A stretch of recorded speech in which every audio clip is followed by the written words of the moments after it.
बिस्मिल्लाहिर्रहमानिर्रहीम dear friends, जैसे आप जानते हो ये क्लास 5 की चैप्टर जो है यूनिट नंबर 2 है और इंग्लिश की बुक है। सही है। और इस वीडियो में मैं इंशाल्लाह इस तरह स्टडी करेंगे कि इसमें जितने भी वोकैबुलरीज है और कंसेप्ट है वो भी क्लियर हो जाएगा। सही है।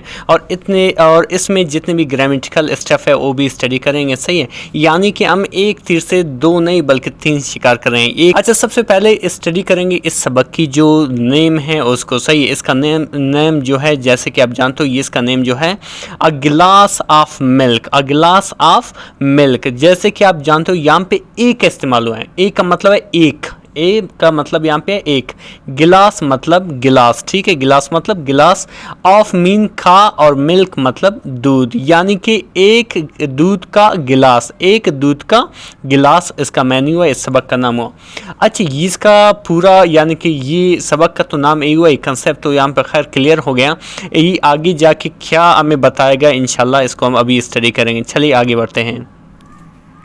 अच्छा, चलिए अभी स्टडी करते हैं लेसन को। सही, जैसे आप यहाँ पे देख सकते हो, यहाँ पे लिखा है once upon a time. Once का मतलब है एक मर्तबा। सही है, एक दफ़ा या एक मर्तबा।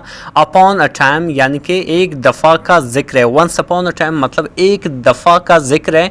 देयर लिव्ड, यहाँ रहता था। यहाँ पे बेसिकली जो देयर है इसका कोई मीनिंग नहीं है। सही, ये एक एग्जिस्टेंशियल प्रोनाउन है जिसका कोई मीनिंग नहीं बनता है। ठीक है। ये यहाँ पे विदाउट एनी रीज़न है, सिर्फ ग्रामेटिकल स्टफ की वजह से यहाँ पर है। ठीक है।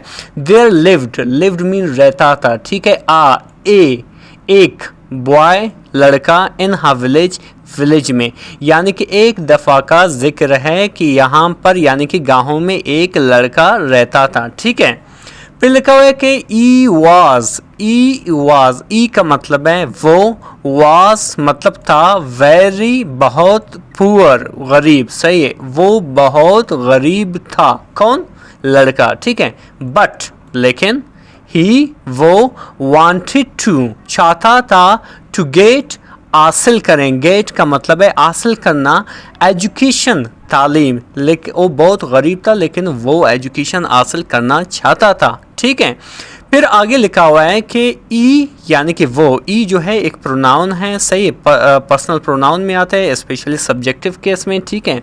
ई वांटेड टू, जैसे कि वांटेड का मैंने भी बताया, वो चाहता था टू बिकम, बनना, टू बिकम अ डॉक्टर, लेकिन वो चाहता था वो एक डॉक्टर बने। ठीक है। गरीब था लेकिन वो तालीम हासिल करना चाहता था और उसकी तालीम की वजह ये थी कि वो एक डॉक्टर बने। ठीक है। ई वॉज आ स्टूडेंट, वो स्टूडेंट था, वो तालिब इल्म था। ठीक है। ऑफ का मतलब है का, वो तालिब इल्म था। किस क्लास का? क्लास 5, 5th क्लास का स्टूडेंट था। ठीक है। फिर आगे लिखा हुआ है कि ई यूज़ टू मतलब वो क्या, यूज़ टू ऐसी अमल के लिए इस्तेमाल किया जाता है जो अक्सर वो माजी में करता था। ठीक है। वो माजी में कोई अमल करता था, वहाँ पे हम यूज़ टू का इस्तेमाल करते थे। अच्छा, आगे बढ़ते हैं कि ये यूज़ टू सेल। सेल का मतलब है बेचना। सेल का मतलब है बेचना, चीज़ें बेचना। सेल थिंग्स, चीज़ें बेचता था। वो क्या करता था? चीज़ें बेचता था। इन में द इवनिंग, वो शाम में या शाम के टाइम चीज़ें बेचता था। ठीक है। फिर आगे लिखा हुआ है कि इन दिस वे, इस तरह से। इन दिस वे मतलब इस तरह से। वे का मतलब है तरह या रास्ता। ठीक है। इस तरह से।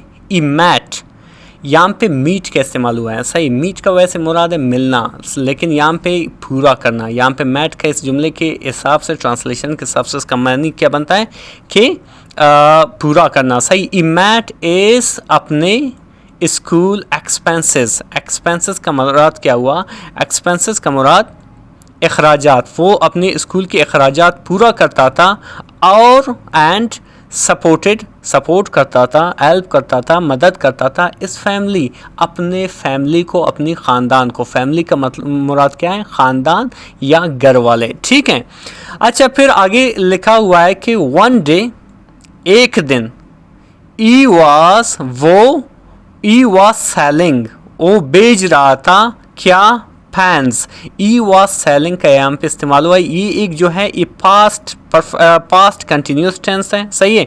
वो फैन बेच रहा था, एंड पेंसिल, और पेंसिल बेच रहा था डोर टू डोर, यानी घर से घर तक, यानी हर घरों में, हर दरवाजे पे जा जाकर वो ये क्या करता था, पेन और पेंसिल बेचता था। ठीक है, किस लिए? ताकि वो अपने फैमिली को सपोर्ट करें और दूसरी ये है कि तमाम स्कूल के अखराजात को बराबर कर सकें। ठीक है, फिर आगे लिखा है कि he was very much angry. ठीक है, वेरी मच मतलब बहुत ज़्यादा, वेरी मच मतलब बहुत ज़्यादा। ठीक है, अंग्री का मतलब क्या हुआ? अंग्री मीन भूखा, लेकिन वो क्या था? वो बहुत भूखा था, बहुत भूखा था। ठीक है, फिर आगे लिखा हुआ है कि ई यानी कि वो नॉक्ड।